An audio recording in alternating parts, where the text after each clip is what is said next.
Assalamualaikum warahmatullahi wabarakatuh. Yanda dan Bunda yang saya hormati, dan teman-teman peserta lomba storytelling Siaga Kuartir Ranting Lumbir yang saya sayangi, perkenalkan, nama saya Sandy Didik Pangestu dari Pangkalan SD Negeri 4 Lumbir. Kali ini saya akan membawakan cerita kisah salah satu nabi yang sangat sabar dalam menghadapi cobaannya yang bertubi-tubi. Teman-teman, ada yang tahu tidak? Kalau belum tahu, mari simak cerita yang akan saya sampaikan berikut ini. Allah mengutus para nabi dan rasul untuk menyeru manusia dalam ketaatan kepadanya. Selain itu, para nabi dan rasul juga diutus untuk menjadi teladan bagi umat manusia. Salah satu nabi yang dapat menjadi panutan perihal kesabaran saat menghadapi ujian adalah Nabi Ayub. Nabi Ayub alaihissalam hidup pada tahun 1420 sampai 1540 sebelum Masehi. Beliau berasal dari Romawi. Beliau diutus Allah untuk menyeru kaumnya, yaitu masyarakat di daerah Huran, sekitar Yordania dan Syria, agar menyembah Allah. Sebelum ujian kesabaran menimpanya, Nabi Ayub diberikan limpahan karunia nikmat oleh Allah. Beliau dikaruniai badan sehat dengan wajah yang rupawan. Beliau juga diberi anugerah berupa anak-anak keturunan yang baik dan seorang istri yang setia yang bernama Rahma binti Afraim bin Yusuf bin Yakub.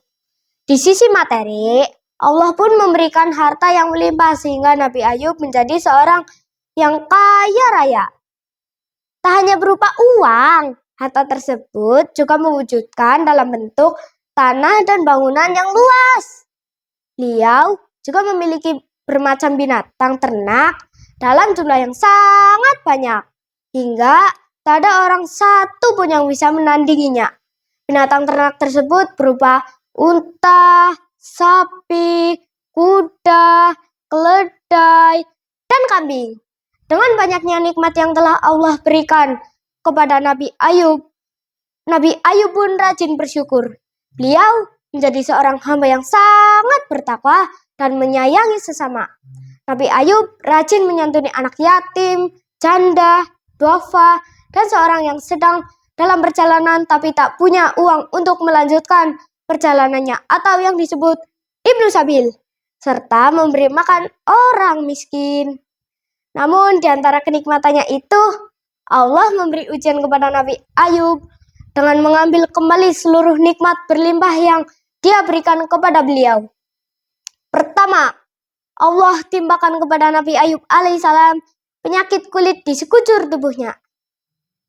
Bahkan Ibnu Katsir menafsirkan tidak ada satu pori-pori pun dari tubuh Nabi Ayub yang selamat dari penyakit jusam atau kusta itu.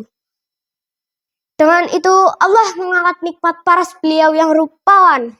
Badannya yang semula sehat, segar, dan bugar, Allah angkat dengan menimpanya tubuh yang sangat lemah karena penyakit itu. Saking lemahnya, dikisahkan Nabi Ayub sampai tidak sanggup berjalan sendiri untuk buang hajat ke kamar mandi, sehingga istri beliau harus menemani.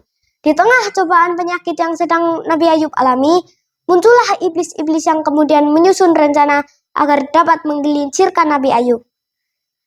Hai para iblis, aku memiliki rencana untuk membuat Nabi Ayub tidak taat lagi kepada Allah. Baiklah, apa rencananya? Kutugaskan kepada kau untuk memberi penyakit kepada seluruh hewan ternak Nabi Ayub. Aku ingin ikut serta. Baiklah, tugasmu adalah membakar rumah Nabi Ayub dan seluruh harta kekayaannya. Wahahaha. Kemudian para iblis berhasil menjalankan seluruh rencananya dengan mulus. Setelah itu, Rahma merasa sangat sedih dengan cobaan yang mereka alami. Namun, Nabi Ayub selalu menenangkan Rahma dengan selalu berkata, "Tidak apa istriku, janganlah engkau bersedih, karena ini sesungguhnya Allah mengambil apa yang memang miliknya. Kita harus tetap taat kepada Allah."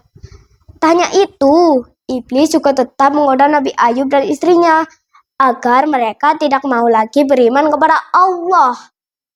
Dengan selalu berkata, "Wahai Ayub, malang sekali nasibmu. Dalam sekejap kau menjadi miskin, padahal kau rajin sekali bersedekah. Kau diberi penyakit kulit yang sangat menjijikan. Di mana Tuhanmu? Mengapa Tuhanmu tidak menolongmu sama sekali?" Namun, Nabi Ayub tak gentar sedikit pun. Ia tetap beriman kepada Allah. Melihat Nabi Ayub yang masih tetap bersabar dengan godaan-godaan dari iblis, iblis merasa kesal. Kemudian mereka menyusun rencana baru, yaitu untuk membunuh seluruh anak-anak Nabi Ayub. Akhirnya, seluruh anak-anak Nabi Ayub berhasil dibunuh oleh iblis-iblis itu. Selain menggoda Nabi Ayub, iblis seringkali menggoda Rahma, istri Nabi Ayub. Iblis menggoda Rahma agar Rahma meninggalkan Nabi Ayub pada saat Nabi Ayub sakit.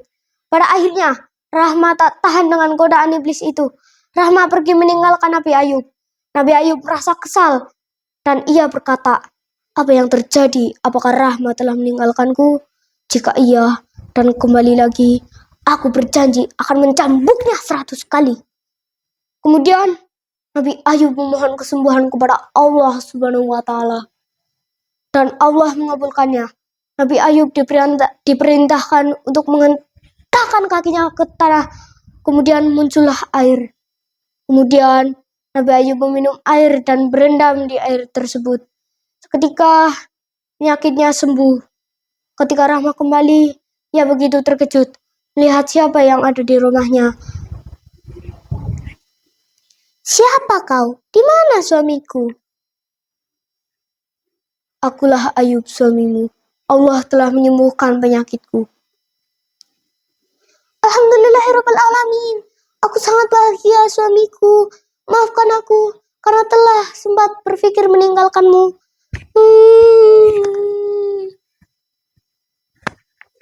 "Tidak apa, istriku. Terima kasih sudah berusaha keras untuk tetap berada di sisiku. Namun, aku harus menepati janjiku. Bila engkau kembali, aku harus mencambukmu sebanyak 100 kali." Kemudian Nabi Ayub mengambil segenggam rumput lalu dicambukkan kepada Rahma sebanyak 100 kali. Nabi Ayub diberi anugerah atas kesabarannya dan ketaatannya. Ia kembali mendapatkan kekayaannya dan keturunannya lagi. Bahkan kekayaannya lebih banyak dari sebelumnya. Nabi Ayub hidup bahagia bersama anak dan istrinya. Ia juga bersyukur karena dapat melewati ujian yang telah Allah berikan kepadanya. Ia terus melanjutkan tugasnya, yaitu berdakwah dan menyebarkan agama Allah kepada kaumnya. Nah teman-teman, demikianlah kisah singkat Nabi Ayub. Kira-kira dari cerita ini kita dapat meneladani sifat sabar dan ketaatannya dalam menghadapi berbagai cobaan. Apalagi sekarang kan bulan Ramadan, kita harus senantiasa sabar saat menjalani ibadah puasa. Betul apa betul? Demikianlah cerita yang dapat saya sampaikan. Semoga dengan cerita ini Yanda, Bunda, dan teman-teman semuanya dapat meneladani kisah dari Nabi Ayub alaihissalam. Wassalamualaikum warahmatullahi wabarakatuh.